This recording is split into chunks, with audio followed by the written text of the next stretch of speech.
Hi ಎಲ್ರಿಗೂ welcome back to my YouTube channel. ನಾನಿವತ್ತು ನಿಮಗೆ ಒಂದು ಭಯಾನಕವಾಗಿರುವಂಥ ದೆವ್ವದ ಕತೆ ಹೇಳ್ತೀನಿ.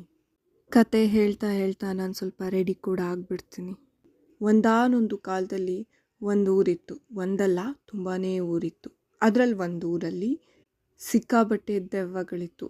ಆ ದೆವ್ವಗಳಲ್ಲಿ ಒಂದ್ರ ಕತೆನ ನಾನಿವತ್ತು ನಿಮಗೆ ಹೇಳ್ತಾ ಇದ್ದೀನಿ. ಏನಪ್ಪ ಅಂದರೆ, ಆ ಸಿಕ್ಕಾಬಟ್ಟೆ ದೆವ್ವಗಳಿತ್ತಲ್ಲ, ಆ ಒಂದು ಊರಲ್ಲಿ ಒಬ್ಬ ಇರ್ತಾನೆ. ಅವನಿಗೆ ಏನಂದರೆ, ದೆವ್ವಗಳು ಯಾವಾಗಲೂ ಅವನ ಮಾತು ಕೇಳಬೇಕು ಅನ್ನೋ ಆಸೆ. ಅದಕ್ಕೆ ಅವನೇನು ಮಾಡ್ತಾನೆ ಅಂದರೆ, ಈಗಿನ್ನೂ ಸ್ಮಶಾನದಲ್ಲಿ ಊತಾಕಿರುವಂತಹ ಒಂದು ಡೆಡ್ ಬಾಡಿ ಹತ್ರ ಹೋಗ್ಬಿಟ್ಟು ಅದ್ರ ಕೂದಲನ್ನ ಕಟ್ ಮಾಡ್ಕೊಂಡು ಬಂದು ಒಂದು ಕಾಲೇನಿರುತ್ತೆ ಆ ಕಾಲನ್ನ ಕಟ್ ಮಾಡಿ ಅದರೊಳಗಡೆ ಕೂದಲನ್ನ ಹಾಕಿ ಒಲೆಗೆ ಹಾಕ್ಕೊಬಿಡ್ತಾನೆ. ಅಂದರೆ ದೆವ್ವಕ್ಕೆ ಗೊತ್ತಾಗಬಾರ್ದು ಅದ್ರ ಕೂದಲು ಇಲ್ಲಿದೆ ಅಂತ. ಯಾಕಂದರೆ ದೆವ್ವದ ಕೂದಲು ಯಾರ ಹತ್ರ ಇರುತ್ತೆ ಅದು ಅವ್ರ ಮಾತನ್ನ ಕೇಳ್ತಿರುತ್ತಂತೆ. ಅದಕ್ಕೆ ಅವನು ಹಂಗೆ ಮಾಡ್ತಾನೆ. ದೆವ್ವ ಅವನು ಹೇಳ್ದಂಗೆಲ್ಲ ಕೇಳ್ತಾ ಇರುತ್ತೆ. ಅಂದರೆ ಈಗ ನಾವು ಜೀನಿ ಇರುತ್ತಲ್ಲ, ಜೀನಿ ಥರ ಕೇಳ್ತಾ ಇರುತ್ತೆ. ಅದು ಹೇಳಿದ ಮಾತನ್ನೆಲ್ಲ, ನೀ ಆ ಕೆಲಸ ಮಾಡು ಅಂದರೆ ಮಾಡುತ್ತೆ, ನನಗೆ ಮನೆ ಕೆಲಸದಲ್ಲಿ ಹೆಲ್ಪ್ ಮಾಡು ಅಂದರೆ ಮಾಡುತ್ತೆ. ಹಂಗೆ ಮಾಡ್ತಾ ಇರುತ್ತೆ. ಅವನು ಫುಲ್ಲು ಖುಷಿಯಾಗಿರ್ತಾನೆ. ಒಂದಿನ ಅವನು ದೆವ್ವಕ್ಕೆ ನನಗೆ ಸ್ನಾನ ಮಾಡಿಸು ಅಂತ ಕೇಳ್ತಾನೆ. ಆಗ ದೆವ್ವ ಅವನಿಗೆ ಸ್ನಾನ ಮಾಡಿಸ್ಬೇಕಾದ್ರೆ ಅವನ ಕಾಲಲ್ಲಿ ದೆವ್ವದ ಕೂದಲಿರುತ್ತಲ್ಲ ಅದನ್ನು ನೋಡಿಬಿಡುತ್ತೆ. ನೀನೇ ನನ್ನ ಕೂದಲನ್ನ ಕದ್ದು ನನ್ನನ್ನು ಈ ರೀತಿ ಆಟ ಆಡಿಸ್ತಿದ್ಯಾ ಅಂತ ಹೇಳಿ ಅವನನ್ನು ಭಯಾನಕವಾಗಿ ಸಾಯಿಸ್ಬಿಡುತ್ತೆ. ಕತೆ ಇಷ್ಟೇ. ಆದರೆ ನಾನು ಇವತ್ತು ಯಾಕೆ ನಿಮ್ಗೆ ಈ ಕತೆ ಹೇಳ್ತಾ ಇದ್ದೀನಿ ಅಂತ ಯೋಚನೆ ಮಾಡ್ತಾ ಇದ್ದೀರಾ? ಯಾಕೆ ಅಂತ ಹೇಳ್ತೀನಿ ಕೇಳಿ. ನಾನಿವತ್ತು ರೆಡಿಯಾಗಿ ಝೂಮ್ ಮಂತರ್ ಮೂವಿಗೆ ಹೋಗ್ತಾ ಇದ್ದೀನಿ. ನನಗೆ ಮೂವಿಗಳಲ್ಲಿ ತುಂಬ ಇಷ್ಟವಾಗಂಥ ಕ್ಯಾಟಗರೀಸ್ ಅಂದರೆ ಅದು ಹಾರರ್ ಮೂವಿ.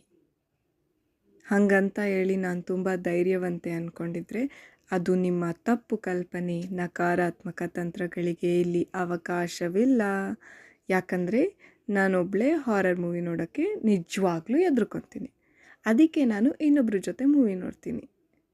ಹಾಗಿದ್ರೂ ಕೂಡ ನಾನು ದೆವ್ವದ ಮೂವಿ ನೋಡಿದ್ಮೇಲೆ ಮುಖ ತೊಳೆಯೋಕ್ಕೆ ಹೋದಾಗ ಕಣ್ಣು ಮುಚ್ಕೊಂಡ್ರೆ ನನ್ನ ಹಿಂದೆ ದೆವ್ವ ಬರುತ್ತೆ ಅಂತ ಹೇಳಿ ಮುಖಕ್ಕೆ ಸೋಪ್ ಹಾಕ್ತೆ ಮುಖ ತೊಳೆಯೋಳು. ರಾತ್ರಿ ಅಪ್ಪಿ ತಪ್ಪಿ ಕೂಡ ಎಚ್ಚರ ಆದ್ರೂ ಕಣ್ಣು ಬಿಡಲ್ಲ, ಹಂಗೆ ಕಣ್ಣು ಮುಚ್ಕೊಂಡು ಮಲ್ಕೊಂಡಿರ್ತೀನಿ. ಯಾಕಂದರೆ ಪಕ್ಕದಲ್ಲಿ ದೆವ್ವ ಇರುತ್ತೆ ಅನ್ನೋ ಭಯ ನನಗೆ. ಇಷ್ಟೊಂದೆಲ್ಲ ಎದ್ರುಕೊಳ್ಳೋಳು ನಾನು ಹಠ ಮಾಡಿ ನನ್ನ ಗಂಡನ ಜೊತೆ ಇವತ್ತು ಝೂಮ್ ಮಂತರ್ ಮೂವಿ ನೋಡೋಕ್ಕೆ ಹೋಗ್ತಾ ಇದ್ದೀನಿ. ರೆಡಿಯಾಗಿ ಮೂವಿ ನೋಡೋಕ್ಕೆ ಹೊರಟಿದ್ದು ಆಯಿತು. ನಾನು ಮಧ್ಯಾಹ್ನ ಊಟ ಮಾಡಿರಲಿಲ್ಲ, ಹಾಗಾಗಿ ಅಯ್ಯಂಗಾರ್ ಹೋಟೆಲಲ್ಲಿ ಮಸಾಲೆ ದೋಸೆ ತಿಂದಿದ್ದು ಆಯಿತು.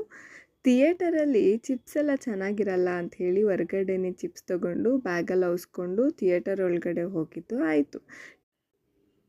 ಮೂವಿ ಕೂಡ ಸ್ಟಾರ್ಟ್ ಆಯಿತು. ಇನ್ನು ನಾನು ಮಧ್ಯದಲ್ಲಿ ದೆವ್ವ ಬಂತು ಅಂಥೇಳಿ ಪಕ್ಕದಲ್ಲಿರೋರು ಯಾರಿಗೂ ಹಿಂಸೆ ಕೊಡ್ದೇನೆ ಕಿರ್ಚಾಡ್ದೇನೆ ತುಂಬ ಶಿಸ್ತಾಗಿ ಕೂತ್ಕೊಂಡು ಮೂವಿ ಕೂಡ ನೋಡ್ತಾ ಇದ್ದೆ. ಮಧ್ಯದಲ್ಲಿ ಇಂಟರ್ವೆಲ್ ಬಂತು. ಇಂಟರ್ವೆಲ್ಲಲ್ಲಿ ತಂದಿದ್ದೆಲ್ಲ ತಿಂದು ಅದಾದಮೇಲೆ ಮೂವಿ ಮುಗೀತು.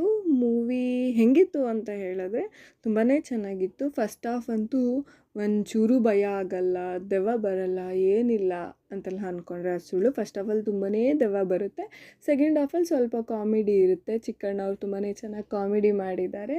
ಅದಾದಮೇಲೆ ಎಂಡಿಂಗಲ್ಲಿ ಝೂಮ್ ಮಂತರ್ 2 ಬರುತ್ತೆ ಅನ್ನುವಂಥ ಸೂಚನೆ ಕೊಟ್ಟಿದ್ದಾರೆ. ಅದಾದಮೇಲೆ ನಮ್ಮ ಡಾಕ್ಟರ್ ಸಾಹಸ ಸಿಂಹ ವಿಷ್ಣುವರ್ಧನ್ ಅವರು ಕೂಡ ಬರ್ತಾರೆ ಮೂವಿಯಲ್ಲಿ. ಅವರು ಬಂದು ನೆಕ್ಸ್ಟ್ ಆಪ್ತಮಿತ್ರ 3 ಬರುತ್ತೆ ಅನ್ನುವಂಥ ಸೂಚನೆ ಕೂಡ ಕೊಟ್ಟಿದ್ದಾರೆ. ಮೂವಿ ಸಿಕ್ಕಾಬಟ್ಟೆ ಚೆನ್ನಾಗಿತ್ತು.